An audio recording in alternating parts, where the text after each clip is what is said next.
Hi everybody, it's Lori from Lori Designs. It's been a little while since I've done a video.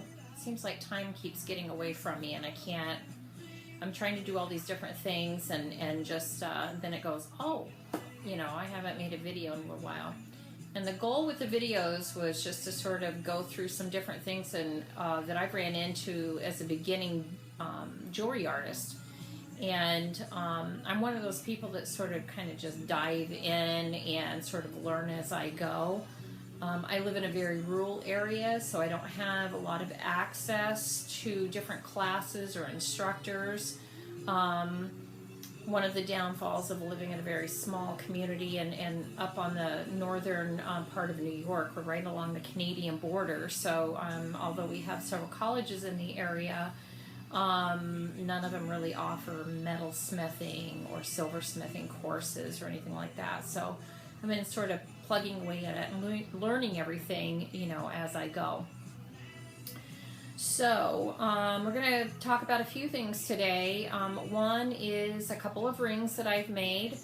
I've got some bezels and everything set up from new rings, and I also have a pendant in the works. I bought this really beautiful beaded wire from Rio Grande, and I don't know if you can see that. I just really like this stuff. I think it's really pretty around bezels. I also like, making ring shanks out of this, especially with the stacking rings. It adds another little ring, with some texture. And so we just ordered a couple of different gauges of that. So those came in. The last order I put in with Rio Grande, I think it was just some sterling silver sheets, because I had only ordered like 1x3 inch before. And if you're going to get into making anything, bigger like this, obviously you need bigger sheets than 1x3, so I had to order some more stuff. Another thing on my bench right now is my niece had given me some flatware that belonged to her father's mother, and so we're in the process of getting ready to cut this stuff and bend it and grind it and polish it, because we're going to be making some different pieces of jewelry with it. So I kind of did want to share some of this with you because it's just really pretty. Very beautiful sterling, and it also had, some of them had monograms in there that are still visible, but look at that. Isn't that just gorgeous? So that's really pretty. That, I believe we were going to do a spiral ring with that. So, and it's a nice one, so it'll be nice and more on the delicate side and not quite as chunky. Here's another piece. We'll be using about from this much up. We'll do a bend. We always polish everything too first. I'll cut and then polish it because I want to really be able to look and make sure that the pieces aren't missing anything or deep gouges or anything like that just from storing them. Look at that. Isn't that beautiful? And then we've got another piece here. So yeah, very, very pretty. So this is something else that I do that actually got me started in trying to further my jewelry skills, was working with flatware and realizing that I'd like to learn how to set stones and things like that, especially with pieces of sterling like this, with the potential of adding settings and things like this on top. So I thought that would be really cool. So those are some things that we're going to be working on. The other thing I did recently too is I joined my Gypsy store, and I love the look of the online store. Plus you can pick how many items you think you're going to list that month, and then there's a fee. Obviously, they're giving you a platform, so I think it was $4.99 for a month for up to 15 items. And right now for me, because most of the stuff that I'm making has already been sold, so for me 15 items was a reasonable goal to try to reach to list. And $4.99 for the month I thought was very also very reasonable, and there are no hidden fees. I'm not paying per transaction, and I'm not paying a fee once the item is sold. It does link with your PayPal address, so you know PayPal obviously is going to take a little bit of that, but I just I love the layout of the site, and I like the way that my shop looks. So I'm hoping that I'll have better success there than I have at Etsy.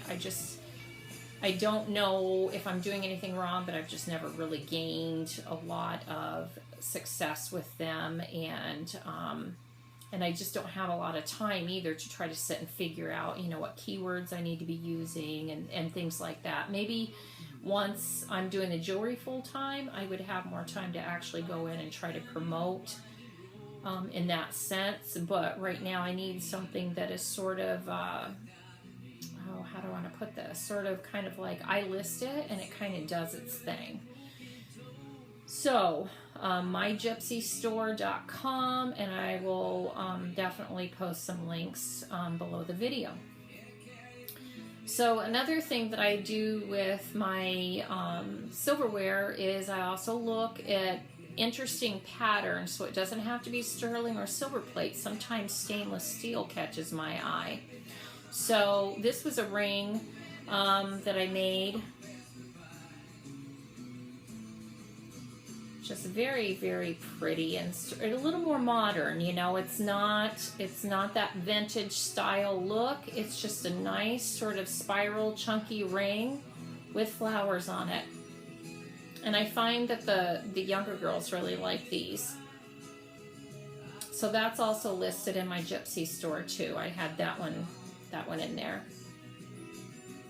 So recently I made a green aventurine ring with sterling and fine silver, and was very happy with the progress of the ring and how it turned out. You know, keeping in mind I'm a beginner, so there were several things that I realized once the ring was fully made, but you know, lessons learned, and so we move on to the next piece. So this right here, I don't know if you can see that very well. This right here is the ring. It has a nice twisted cord around the bezel. The ring shank is just slightly hammered just to give the shank a little bit of texture. You can kind of see that off of the way it's glinting off the light. This is also listed in my Gypsy store too, and I was very, very pleased about how the ring came out. But I did find that there was some easier way to do certain things. So my third hand is a lifesaver. And so yeah, this ring, I think this ring turned out really pretty. This is a size, about a size 8.5. So if you're interested in that too, you can always also comment below. But I'm going to provide links for you guys so you'll be able to go and look at the ring online. Now, one of the things when I started getting busy doing this is I realized I had some stones that I had packed away and had not used yet. One of them was a labradorite, sorry, tongue twister. And when I first saw this particular stone, when I shone it in the light, it had some blue in there, but it also had some goldish flecks to it. And I kept saying to myself, I want to do that in copper, I want to do that in copper. Well, I didn't realize how very fussy copper actually can be when you're doing multiple step type pieces. And I've done stacking rings before, so you're talking like one solder joint, go through and, you know, file it off and buff it out and shine it up, and she's all ready to go. This particular piece, I had a very, very difficult time. Sometimes it wouldn't solder. sometimes, you know, it would get hot enough, and it was probably my fault for the size of the plate that I used to put the bezel on. And but the plate tended to warp a little bit, so I'd have to keep making sure that that was flat. I just had a really hard time soldering. I'm not even sure why. I didn't have that much trouble soldering any of my silver bezels or anything like, you know, all my stacking rings. Never had any problem. But this piece, for some reason, and I kept telling myself, I am finishing that ring. I am finishing that ring. So here's the ring all finished. I still have to patina it, and because although I really like shiny copper, I know that it's going to oxidize and it's going to age on its own anyway. So I would rather go ahead and patina it, just kind of shine up some of the high areas and leave it at that. So this is how the ring turned out.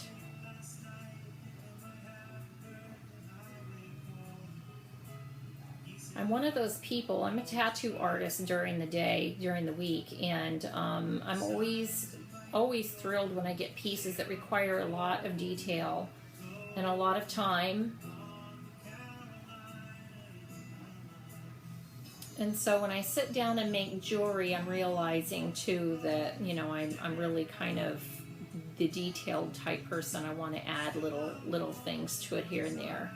But at the same time, you know, trying to keep in mind that I'm trying to perfect my skill, so I don't want to sort of rush into doing a lot of different things without making sure that I can be really proficient and good at one thing. And I guess that's my advice to everybody out there too. You know, it's great to jump in and try things, but try to make sure that you're doing each step, you know, the best that you can. And then each piece, during each step, you're getting better and better. Okay? That would be, you know, one of my pieces of advice. So that's that.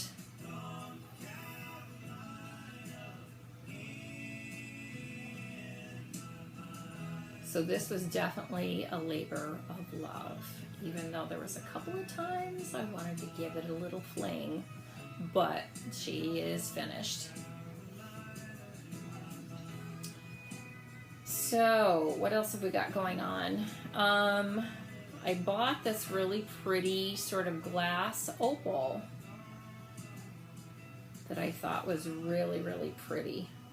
And so I'm going to be making a ring with that. Already got the actual bezel made for that. So we just got to get this stuff soldered onto a plate. I've got this really pretty sort of piece of turquoise that I really like too, and I love the shape of it, so we're going to be making a ring with that one too.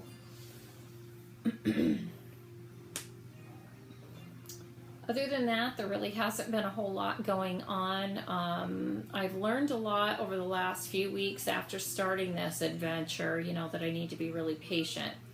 And a lot of times mistakes turn into great learning experiences, and you know, I try to save everything to making sure that, you know, I don't waste a lot of my silver, because the sterling silver plates are pretty, I wouldn't say extremely expensive, but they are expensive.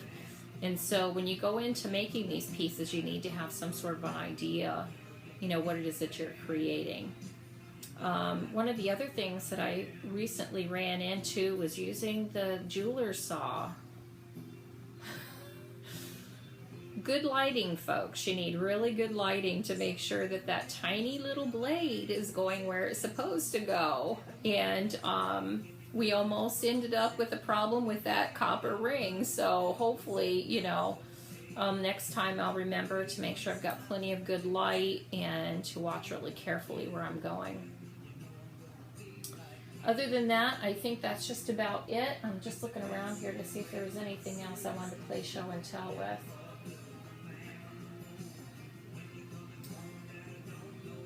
I made some earrings. These guys are also listed up on my Gypsy store.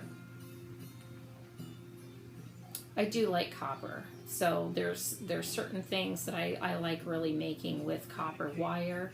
And so here, let's do it that way. These are really pretty. A little agate stone down there.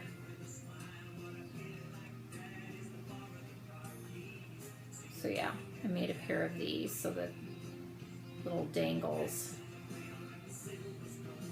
And of course they're little heart shapes too, so those are really cute. What else have we got?